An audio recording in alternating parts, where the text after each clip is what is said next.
Buenos días. Hoy es 14 de febrero de 2021, día de San Valentín. ¡Uhú!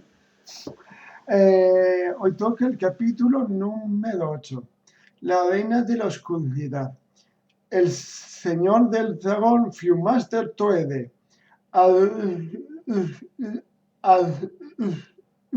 Liacas escuchó con perezoso desdén la llamada del maestro de ceremonias, aunque en realidad sentía más excitación que aburrimiento.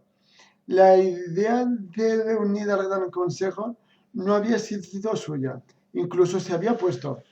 Si bien había tomado la precaución de no protestar con excesiva vehemencia, una negativa rotunda le habría hecho aparecer como un ser débil ante su oscura majestad, y sabía muy bien que la soberana no respetaba la vida de quienes despreciaba. En cualquier caso, la asamblea pecaría de todo menos de tediosa.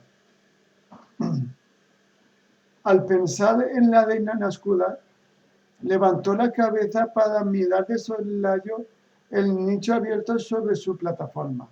Era el lugar más regio de la sala, y su imponente trono permanecía aún vacío.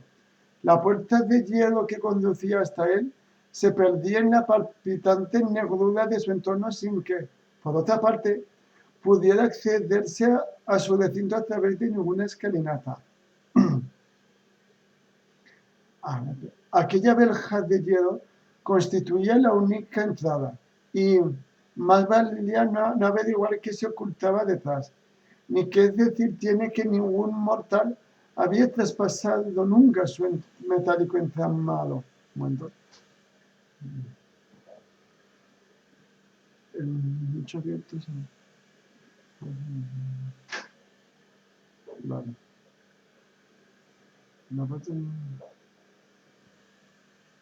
Vale. La soberana aún no había llegado. No le sorprendió este hecho. Los largos preparativos estaban muy por debajo de sus intereses.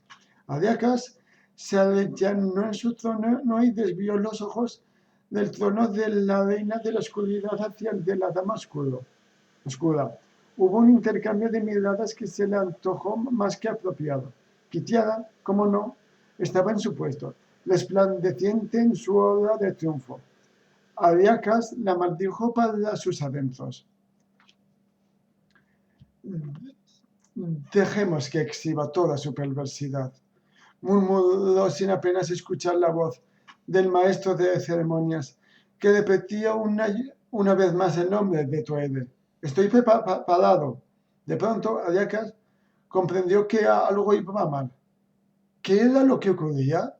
Perdido en sus cavilaciones, no había prestado atención a los últimos preliminares. ¿Qué significaba aquel mortal silencio? Les buscó en su mente tratando de recordar a quién acababa de convocar y, cuando al fin lo consiguió, salió de su ensimismamiento para contemplar preocupado el lugar en el que debía situarse Viewmaster Toede. Las tropas, en su mayor parte draconianos, se agitaban como un rizado mar a sus pies, sin apartar los ojos del mismo sitio que ahora él también escudriñaba. Aunque los ejércitos al mando de Toede se hallaban presentes, mezclando sus estandartes con los de los soldados apostados en el centro de la sala de audiencias, la plaza de su jefe estaba vacía. Tanis, desde la escalera que se encaramaba hacia el trono de Kitiara, hizo confluir su mirada con la de aquel dignatario de fría y severa actitud bajo su deslumbradora corona. Los tímpanos del semielfo vibraron al oír pronunciar el nombre de Toede, y al instante se formó en su mente la imagen de aquel goblin que había visto erguirse en el polvoriento camino de Solace. Por una inevitable asociación de ideas evocó el tibio día otoñal que marcaba el inicio de su largo viaje hacia las brumas, y la escena avivó el recuerdo de Flint, de Sturm. Al percibir que le designaban los dientes, se esforzó por concentrarse en lo que estaba ocurriendo. El pasado era ya historia de monta. Esperaba fervientemente poder olvidarlo. ¿Dónde está Toede?, gritó enfurecido Aliakas, a la vez que se alzaba un tenue murmullo entre sus tropas.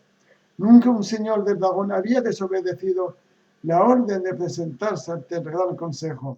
Un oficial humano ascendió la escalinata de la vacía plataforma y, deteniéndose en el último peldaño, el protocolo le prohibía pisar el recinto, titubeó unos momentos a causa del terror que le inspiraban aquellos negros ojos y, peor aún, el hueco que coronaba el trono de Aliakas. Antes de exponer su uniforme con voz entrecortada. Lamento comunicar a su señoría y a su oscura majestad, lanzó aquí una nerviosa mirada al obrego nicho aún vacante, que el señor del dragón, conocido por el nombre de Toede, ha sufrido una muerte tan desafortunada como inoportuna.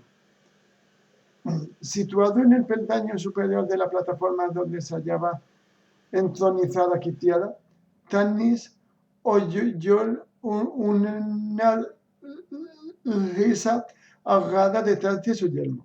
Un júbilo contenido se extendió como un susurro entre el gentío, mientras los oficiales del ejército de los dragones intercambiaban miradas de complicidad. Sin embargo, a Aliakas no le divirtió lo anómalo de la situación. ¿Quién se atrevería a asesinar a uno de nuestros mandatarios?, preguntó iracundo, y al oír su portentosa voz, los presentes se sumieron en el silencio. Fue en Kendermore, la patria de los Kendes, explicó el heraldo. Aún resonaban sus palabras en la granítica sala cuando enmudeció, incluso en la distancia. Tanis advirtió que el hombre abría y cerraba el puño presa de un gran nerviosismo. Resultaba obvio que tenía que transmitir más noticias desagradables y no sabía cómo hacerlo. Aliakas clavó sus furibundos ojos en el oficial, que se aclaró la garganta para proseguir. También es muy triste de ver anunciados, señor, que Kenderholm se quebró momentáneamente su voz y solo mediante un valiente esfuerzo logró concluir. Se ha perdido. ¿Perdido?, repitió Aliakas con un rugido que más se asemejaba a un trueno. Aquella reacción no hizo sino aumentar el pánico del heraldo. Amedrentado, masculló unas sílabas incoherentes hasta que, decidiendo al parecer que era mejor terminar cuanto antes, declaró: Toede fue vilmente asesinado por un Kender llamado Cronin Tristelcornot, y sus tropas huyeron en desbandada. Se elevó un nuevo tumulto en la sala, formando esta vez por gruñidos de furia, por desafíos y amenazas de devastar sin piedad la tierra de los Kenders. Valerían a ese inmunda lazo de la faz de Kryn. Con su aguantada mano, Aliakas hizo un tajante gesto que acalló las confusas voces. De pronto, se rompió el silencio. Kitiada estalló en carcajadas. Era la suya una risa desprovista de alegría, una burla arrogante que resonó en las profundidades de su máscara metálica. Desencajado el rostro ante semejante ultraje, Aliakas se puso en pie, dio un paso al frente y, cuando lo hizo, brotaron en su alrededor fulgores de acero al salir de sus vainas, las espadas de sus draconianos. Los mangos de la lanza golpearon el suelo con violencia atronadora. Al saberse desafiadas las tropas de Kitiada, cerraron filas, retrocediendo para apiñarse contra la plataforma de su comandante, que estaba situada a la derecha de la de Aliakas. En un impulso instintivo, la mano de Tanis aferró la empuñadura de su arma. avanzó el semielfo hacia la mujer, aunque tal acción significase encademarse a la tadima que le habían recomendado no pisar bajo ningún concepto. Kitiada no hizo el menor movimiento, permaneció sentada en el trono, mirando a su poderoso oponente con una calma y un desdén que se palpaban en el ambiente, pese a tener el rostro oculto por el yelmo.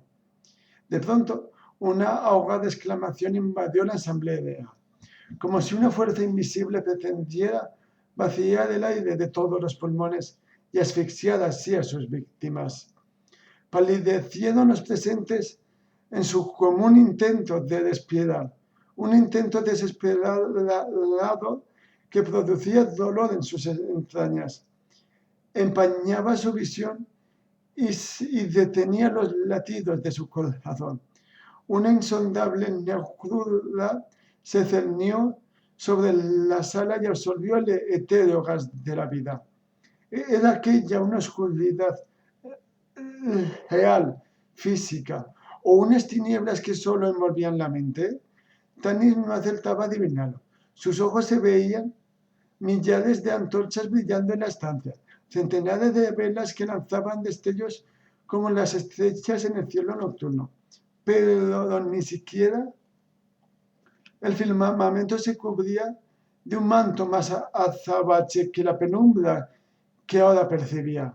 Su cabeza daba vueltas en un mareante remolino y, aunque intentó inhalar el intangible aire, le asaltó la sensación de hallarse de nuevo en el mar sangriento de Istar. Le temblaban las rodillas de tal forma que apenas podía sostenerse.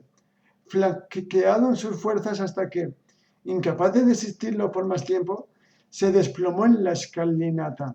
Al caer, agobiado por la asfixia, se percató fugazmente de que otros, como él, sucumbían al misterioso influjo y se derrumbaban sobre el bruñido del suelo del granito. Levantó la cabeza en un esfuerzo agónico y vio que Kitiada se convulsionaba en su trono, atenazada por un fantasma invisible. La negrura empezó a elevarse, aflojando su gala implacable, y el aire se abrió paso hasta los pulmones de semielfo. El corazón, con un espasmo, empezó a latir haciendo que la sangre se agolpara en su cerebro y le causara casi una muerte instantánea. Durante unos segundos no pudo sino permanecer postrado en las escaleras, débil y aturdido, en medio de un cegador estallido de luz. Cuando al fin se despejó, su visión advirtió que los draconianos no habían sido afectados por el fenómeno y se mantenían firmes, estoicos, centrados sus ojos en un punto determinado. Tanis alzó la mirada hacia la inquietante plataforma, que nadie ocupara durante los preparativos. La sangre se paralizó en sus venas. De nuevo se ahogó su respiración, pues Taquisis, la reina de la oscuridad, había hecho su entrada en la sala de audiencias. Eran muchos los nombres con que se la conocían en Krynn. Los elfos la llamaban la reina de los dragones. Los bárbaros de la llanura la apodaban Nilat la corruptora. Tamex, el metal falso, era el apelativo con que la mencionaban los enanos de Torbardin. Y en las leyendas que circulaban entre el pueblo marinero de Elgoth, figuraba como Maitat, la de las 1000 caras. En cuanto a los caballeros de Sonamnia, aludían a ella como la reina de todos los colores y ninguno. La criatura que a lomos del dragón del mismo nombre había sido derrotada por Uma y desterrada de su país varios siglos atrás. Taquisis, la reina de la oscuridad, había regresado, pero no del todo. Aunque contemplaba sobrecogido al tenebroso ente que se perfilaba en el elevado nicho, aunque el terror aplastaba su cerebro y le dejaba embotado, incapaz de sentir nada que no fuera su propia zozobra, Tanis comprendió enseguida que la reina no estaba presente en su forma física. Era como si se hubiera moldeado en sus mentes para que ellos mismos proyectaran su imagen en la plataforma. Solo estaba allí porque su voluntad forzaba a las de los otros a percibirla. Algo la detenía, interceptando su reaparición en el mundo. Una puerta misteriosa, pensó Tanis a la vez que las palabras de Beren bailaban enmarañadas en su recuerdo. ¿Dónde se encontraba ahora el hombre eterno?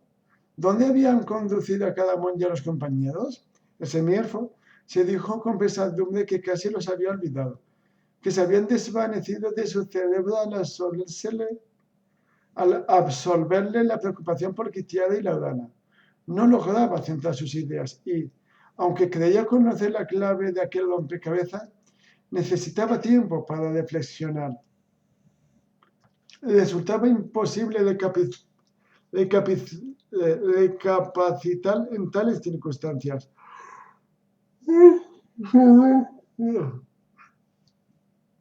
La sombría figura creció en intensidad hasta que su negrura pareció crear un gélido vacío en la sala de granito. Tanis no podía desviar la mirada. Se sentía obligado a contemplar aquel temible espectáculo de tinieblas que lo atraía de forma irremediable.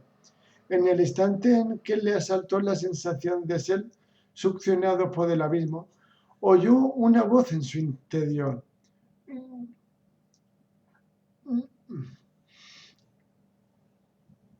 No os he reunido aquí para presenciar cómo vuestras mezquinas reyertas y vuestra fútil ambición arruinan la victoria que se avecina. Recuerda quién gobierna estas huestes, Adiacas.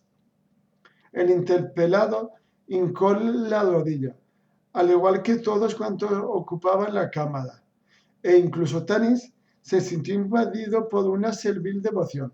Era inútil luchar contra ella. Aunque abominaba aquella perversidad asfixiante, se erguía en aquel nicho una diosa, una de las forjadas en el mundo. Había reinado desde el principio de los tiempos y seguiría haciéndolo hasta el final. La voz volvió a hablar, como una llama que quemaba su mente y la de los otros presentes. Kitiara, tu conducta nos ha complacido en el pasado y aún nos satisface más tu actual obsequio. Trae a la mujer elfa para que la examinemos y decidamos su destino. Tanis vio que Adiacas regresaba a su trono, no sin antes dirigir a Kitiara una venenosa mirada. Así lo haré, vuestra oscura majestad, respondió la dignataria con una reverencia. Acompáñame, ordenó a Tanis al pasar junto a él en la escalinata.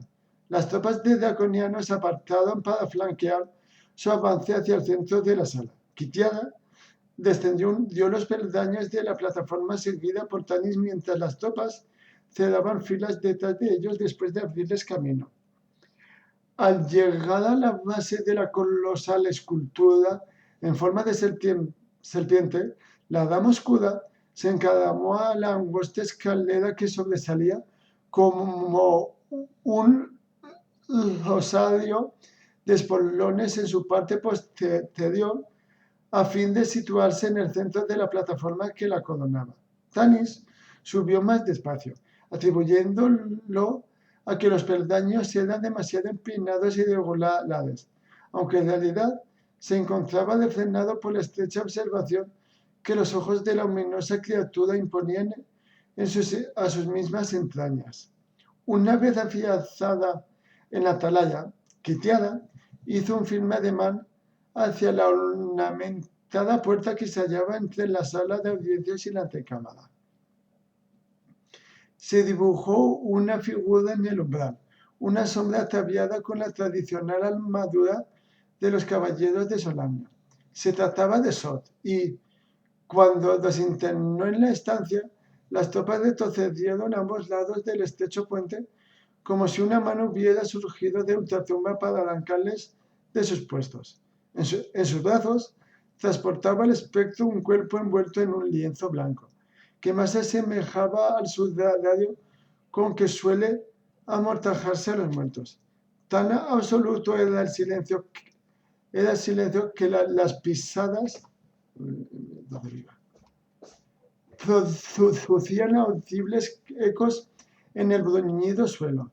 Si bien los allí congregados podían ver la piedra a través de su transparente descarnado contorno, portando su carga en actitud majestuosa. Sod ascendió poco a poco las escaleras de la plataforma hasta detenerse sobre la cabeza del ofidio. Obediente al otro gesto de Quitiada, dejó su carga a los pies de la señora del dragón antes de incorporarse y desaparecer, de un modo tan repentino que los presentes pestañearon asombrados sin cesar de preguntarse si en realidad existía o tan solo lo había visto en su febril imaginación. Tanis percibió que Quitiada la sonreía debajo de su yelmo. Complacida por el impacto que produjera su servidor entre la concurrencia, la dignataria desenvainó su espada para acto seguido sesgar las ligaduras externas que mantenían inmóvil a la figura en el interior del lienzo. Dio un poderoso tirón y las deslizó, dejando al descubierto una cautiva que forcejeaba con una especie de blanca telaraña. El semielfo vislumbró una masa de cabello enmarañado, una melena dorada que destellaba al unísono con la armadura argentea que revestía el convulsionado cuerpo. Casi asfixiada a causa de sus invencibles ataduras, Laudana luchaba entre accesos de tos para liberarse del albo entramado que la aprisionaba. Se elevaron unas tensas risas en el seno de las tropas que contemplaban los débiles esfuerzos de la muchacha como una promesa de diversión. Tanis dio un paso al frente, guiado por un deseo instintivo de ayudar a la elfa. Pero los fulgurantes y oscuros ojos de Quitiada le recordaron sus palabras de unas horas antes. Si tú mueres, ella también sucumbirá. Agitado su cuerpo por espasmódicos temblores, el semielfo se detuvo y retrocedió. Al fin, Laudana se levantó tambaleándose y estudió su entorno en una nebulosa, sin acertar a comprender dónde estaba y parpadeando hasta aclarar su visión bajo las cegadoras antorchas. Clavó entonces sus ojos en Quitiada, que le sonreía a través del yelmo. Al descubrir a su enemiga, a la mujer que la había decepcionado, la princesa eligió la espalda, poseída por una furia que difuminó momentáneamente sus temores. Escudriñó en regia postura el vasto recinto, mirando en todas direcciones, aunque por fortuna no volvió la cabeza atrás, y de ese modo escapó su percepción el barbudo soldado que la espiaba embutido en su armadura de escamas de dragón. Si vio en cambio a las tropas de la reina oscura, a los mandatarios en sus tronos, a los reptiles acomodados en sus huecos y por último a la sombría e imprecisa soberana. Ahora ya conoce su paradero, sabe dónde está y qué futuro le aguarda, pensó Tanis desalentado. ¿Qué historias le habrían contado en los calabozos subterráneos del templo? Sin duda, la habían atormentado con relatos sangrientos sobre las cámaras de la muerte de su reina y le habían obligado a escuchar los gritos de otros reos. Se dijo Tanis sin poder reprimir un respingo ante el olor que debió sentir la elfa. Había escuchado interminables lamentaciones durante las noches y ahora, muy pronto, se uniría a los infelices muertos en abyecta tortura. Lívido sudoroso, Laudana clavó sus ojos en Quitiada, como si fuera el único punto fijo en el ademolinado universo. Tanis vio que la princesa apretaba los dientes y se mordía el labio para no perder el control. Nunca exhibiría su miedo en presencia de su rival ni de aquella asamblea. Quitiada hizo un ligero ademán de cabeza. Al seguir su indicación, Laudana distinguió a Tanis. Cuando se entrecruzaron sus miradas, un atisbo de esperanza iluminó los rasgos del semielfo. Sintió que el amor que ella le procesaba lo envolvía y lo purificaba como el renacer de la primavera tras el rigor del invierno. Y al fin comprendió que las emociones que la muchacha le inspiraba constituían el único nexo entre las contradictorias facciones que dividía su ser.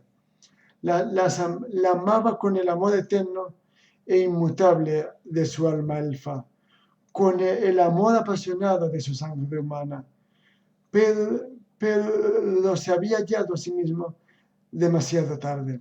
Su muerte, tanto en cuerpo como en espíritu, serían la prenda exigida para alabar su anterior ignorancia.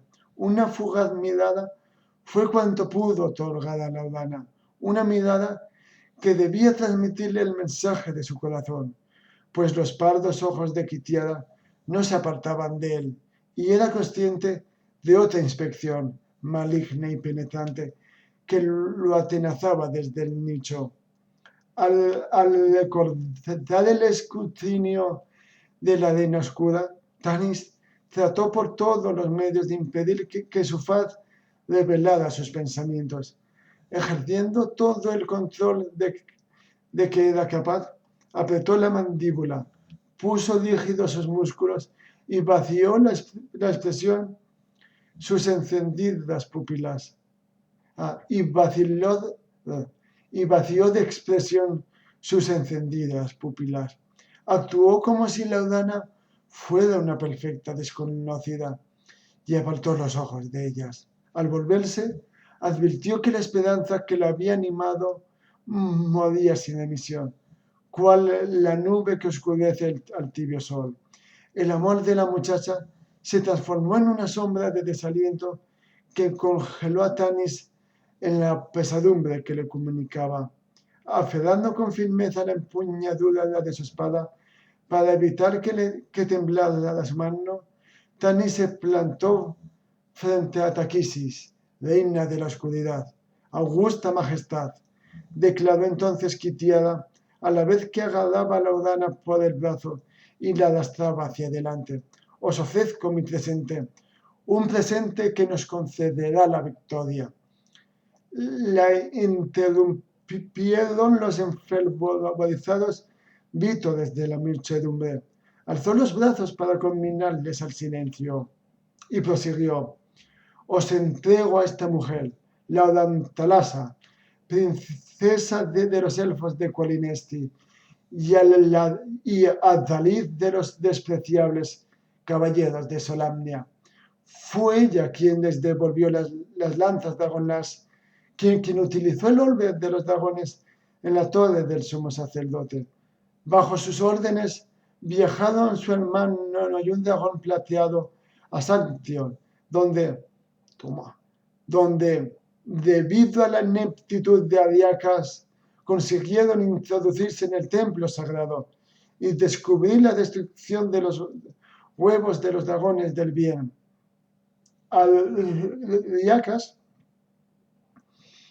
Ariacas dio un amenazador paso al frente, pero Quitiada se limitó a ignorarle. La pongo en vuestras manos, mi reina, para que la tratéis como merecen sus crímenes contra vos. Dio la dignataria un empeñón a la cautiva, que tropezó y cayó de rodillas ante la soberana. Sus áureos cabellos se habían liberado del entramado que los sujetaba y flotaba en torno a su cara en una oleada, que al febril Tanis se le antojó la única luz en la espaciosa y lóbrega cámara. Has obrado bien, Quitiada, dijo con la voz de la arena oscura, y serás recompensada. Haremos que escolten a la elfa a las cámaras mortuorias y luego procederemos a darte tu premio. Gracias, Majestad, susurró Quitiada, inclinándose en una reverencia. Antes de que concluya nuestro asunto, deseo suplicaros 2 favores, añadió, y extendióle la mano para posarla con firmeza en el hombro de Tanis. En primer lugar, voy a someter a vuestra aprobación a alguien que solicita alistarse al servicio de este glorioso ejército. La dignataria presionó su mano sobre el omóplato del semielfo en una señal inequívoca de que debía arrodillarse. Incapaz de desechar de su pensamiento la última mirada de Laudana, Tanis titubeó. Aún podía volver la espalda a las tinieblas. No tenía más que acercarse a la princesa cautiva y enfrentarse a la muerte junto a ella.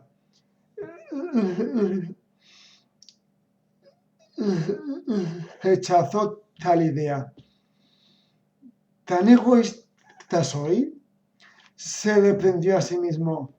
¿Que podría sacrificar a Laudana en un anhelo de cubrir mi propia necedad? No. Pagaré yo solo mis culpas.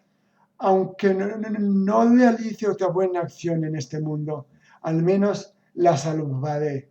Y el conocimiento de esta pequeña hazaña iluminará como una pequeña llama mi camino hasta que me consuma la negrura.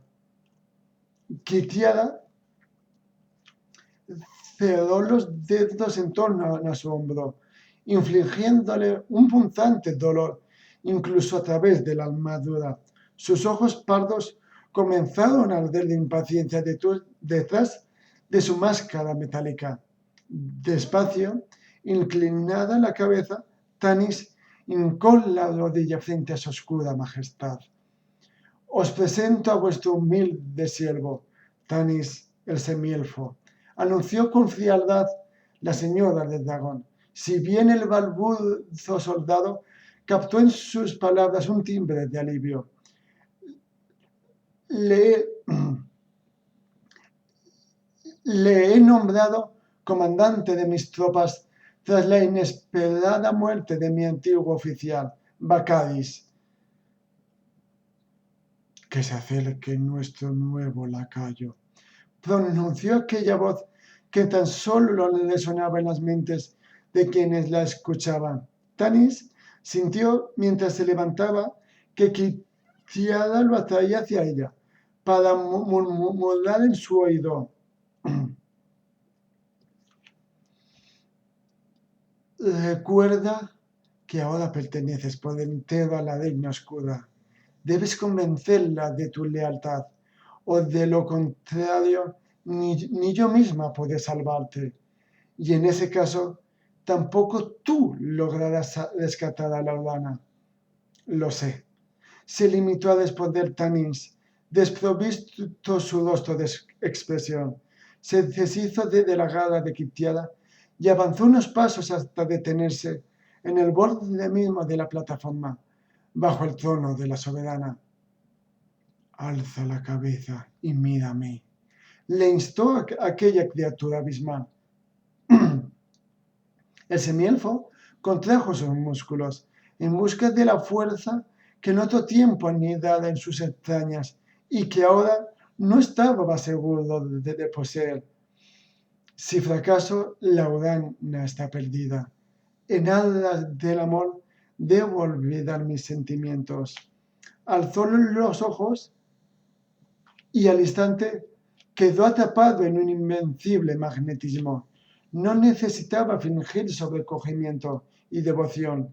Tales emociones lo invadieron de manera espontánea, como le ocurría a todo mortal que posaba su mirada en la arena de la oscuridad. Pero pese a sentirse obligado a venerarla, comprendió que en el fondo de su alma seguía libre. El poder de aquel ente no era absoluto, ni podía consumirle contra su voluntad. Bien podía Taquisis luchar para no revelar su punto flanco.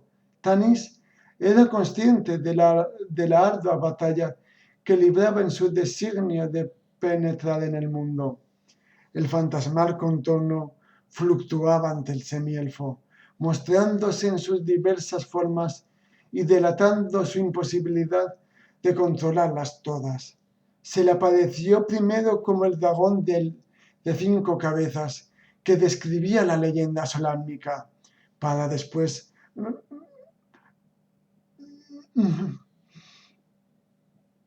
metamorfosearse en una tentadora mujer cuya belleza cualquier hombre daría la vida por aprender. Diluyéndose esta forma en la penumbra, le surgió a continuación como un guerrero oscuro, un alto y poderoso paladín del mal que retenía la muerte en su armada mano. Aunque las encarnaciones se sucedían, los sombríos ojos permanecían constantes en su observación del alma de Tanis, idénticos en las cuencas del dragón, la bella tentadora y el temible guerrero. El semielfo se estremeció frente a tal despiadado examen. No conseguía asumir la fuerza que le permitiría soportarlo. Hincó de nuevo las rodillas en actitud sumisa, despreciándose a sí mismo al oír a su espalda un ahogado alarido de angustia. Y chicos, aquí acaba el capítulo. Chao, chao.